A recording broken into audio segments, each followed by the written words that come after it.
की है जो मेरा शरीर है, हिमालय मेरा मस्तक है। मेरे मस्तक से सिंधु और ब्रह्मपुत्र प्रवाहित होती है, मेरी केशावलियों से गंगा प्रवाहित होती है। भारत के पूर्वी और पश्चिमी भाग मेरी भुजाएं हैं, जिन्हें मैं मानवता के आलिंगन के लिए फैलाता हूँ। कोरोमंडल मेरा दाहिना हाथ, जबकि मालाबार मेरा बायां पैर है। मैं चलता हूँ तो महसूस करता हूँ भारत चल रहा है। मैं बोल रहा हूँ तो अनुभव करता हूँ भारत बोल रहा है। मैं सांस लेता हूँ तो अनुभव करता हूँ भारत सांस ले रहा है। ये विचार थे 17 अक्टूबर 1906 को हमारे टिहरी के गंगा के जल में जल समाधि लेने वाले स्वामी रामतीर्थ जी। स्वामी रामतीर्थ जी के विचार आज भी हमें देशभक्त से ओतप्रोत करते हैं और स्वनिर्माण से राष्ट्र निर्माण की प्रेरणा के संकल्प को और भी सुदृढ़ करते हैं।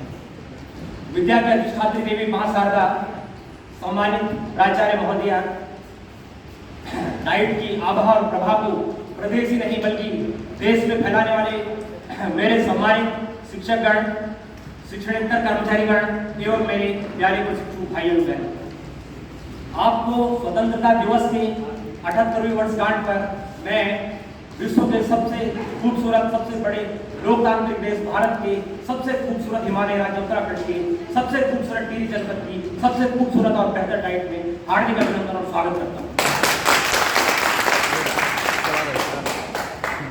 साथियों, स्वतंत्रता दिवस की ऐतिहासिक पृष्ठभूमि को हमने प्रत्यक्ष और अप्रत्यक्ष रूप से कभी न कभी टीवी सीरियल्स के माध्यम से और किताबों के माध्यम से पढ़ा है। इस इतिहास से हम अनभिज्ञ नहीं हैं। जिस प्रकार से चर्बी लगे कारतूस को, गाय की चर्बी और सुअर की चर्बी लगे कारतूस को मुंह से खोलने पर इंकार कर देने वाले मंगल पांडे ने 1857 में ये चिंगारी सुलगा दी थी और उसके बाद एक ऐसी पार्टी का विलय होता है जिसने सभी वर्गों, सभी जाति, धर्म और संप्रदाय को लेकर एकता और अखंडता का भारत में परिचय दिया और गरम दल और नरम दल के अलावा गांधी युग का विलय हुआ और हमें स्वतंत्रता प्राप्त हुई। स्वतंत्रता की इस राष्ट्रीय क्रांतिकारियों से हमारे अनभिज्ञ नहीं है, किंतु मैं आपसे पूछना चाहता हूँ, क्या हम उत्तराखंड के उन वीरों को नमन करते हैं या हम उन्हें याद करते हैं जिन्होंने स्वतंत्रता में भारत के वीरों के साथ अपनी भूमिका निभाई? क्या हमने उन्हें हाशिए पर खड़ा कर दिया है या हम उन्हें स्मरण करते हैं?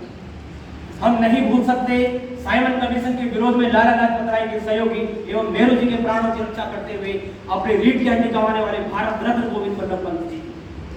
हम नहीं भूल सकते उस बिसरी देवी शाह को जिसने उत्तराखंड से पहली बार जीत दी। हम नहीं भूल सकते कुमाऊं के मोहन सिंह मेहता को जो स्वतंत्रता संग्राम में उत्तराखंड से प्रथम बार चयनित हुए।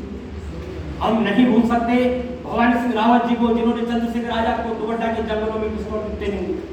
हम नहीं भूल सकते ऐतिहासिक पौड़ी कांड के नायक जयहर भारती को जिन्होंने डोलाबार की आंदोलन का सूत्रधार किया और साइमन कमीशन गो बैक और ब्लैक एलिमेंट गो बैक का नारा देकर उत्तराखंड के वीरों को नमन किया और उनकी उपस्थिति को हम प्रदर्शित करते हैं।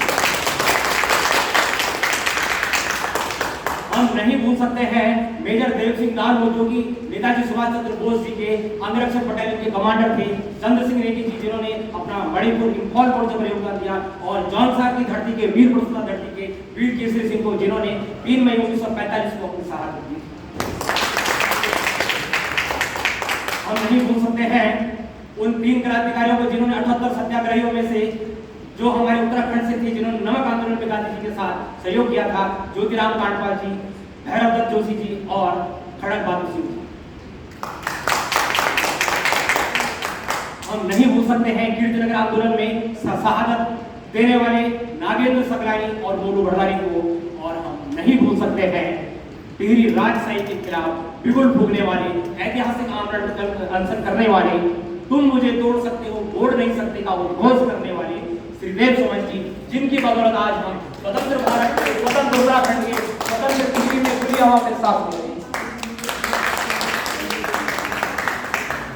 उत्तराखंड के वीरों को न भूलने के अलावा हमें यह भी ध्यान रखना होगा कि भारत वर्तमान में 2047 तक विकसित भारत की संकल्प यात्रा को लेकर आगे बढ़ रहा है। विकसित भारत की संकल्प यात्रा मुझे लगता है हिमालयी राज्यों के विकास के बिना अधूरी सी। स्कंद पुराण में वर्णित केदारखंड और मानस खंड में उत्तराखंड को, चरक संहिता के अंतर्गत उत्तराखंड को वानस्पतिक बगीचा तथा कालिदास के कुमार संभव में औषधम भूमि नाम प्रयोग किया गया। अतः हमें उत्तराखंड की प्राकृतिक संपदाओं का संरक्षण करना होगा। यहाँ के कुटीर उद्योगों, हस्तशिल्प, यहाँ की विरासत, सभ्यता और संस्कृति की रक्षा करनी होगी, जिससे हम उत्तराखंड भी भारत की इस विकास यात्रा में अपना सहयोग प्रदान कर सकें। और मैं कहना चाहूँगा, अगर किसी भी राष्ट्र को विकास करना है, उसका सर्वप्रमुख हथियार है शिक्षा। डॉक्टर अम्बेडकर ने कहा था, शिक्षा शेरनी का दूध है, जो पिएगा वो दहाड़ है। तो मैं मानता हूँ, हम डाइट के प्रशिक्षक होने के नाते और भविष्य के शिक्षक होने के नाते हमारी ये जिम्मेदारी और कर्तव्य बन जाता है कि हम जिस कार्य क्षेत्र में जाएंगे वहाँ पर अपनी सत्यनिष्ठा और कर्तव्य निष्ठा से उस कार्य को पूरा करेंगे। यही हमारी सच्ची देशभक्ति है। क्योंकि हमारे हर इवेंट में हमारे उत्कृष्ट संस्थान के उत्कृष्ट पद पर आसीन प्राचार्य मैम हमेशा कहती हैं, जब भी कोई इवेंट होता है तो वो हमेशा संदेश देते हैं कि ये देशभक्ति नहीं है कि हम आज स्टेटस लगाएं या हम झंडा करें या हम नारे लगाएं। सच्ची देशभक्ति ये है कि हम अपने कर्तव्यों को अच्छी भली भांति निर्वहन करें। यही हमारे उस शहीदों के प्रति श्रद्धांजलि होगी और यही हमारी सच्ची देशभक्ति का कारण है। अंत में कहना चाहूंगा, 1947 की मध्य रात्रि को जब पूरा विश्व सो रहा था तो भारत अपनी आजादी का जश्न मना रहा था। तो मुझे निस्संदेह पूर्ण विश्वास है 2047 की मध्य रात्रि को जब पूरा विश्व सो रहा होगा तो भारत अपने विकसित भारत संकल्प को पूरा कर अपना जश्न मना रहा होगा। अंत में दुष्यंत कुमार जी की पंक्तियों से अपनी बात को समाप्त करना चाहूंगा कि हो गई है पीर पर्वत सी अब पिघलनी चाहिए, हो गई है पीर पर्वत सी अब पिघलनी चाहिए, इस हिमालय से एक गंगा निकलनी चाहिए, इस हिमालय से गंगा निकलनी चाहिए।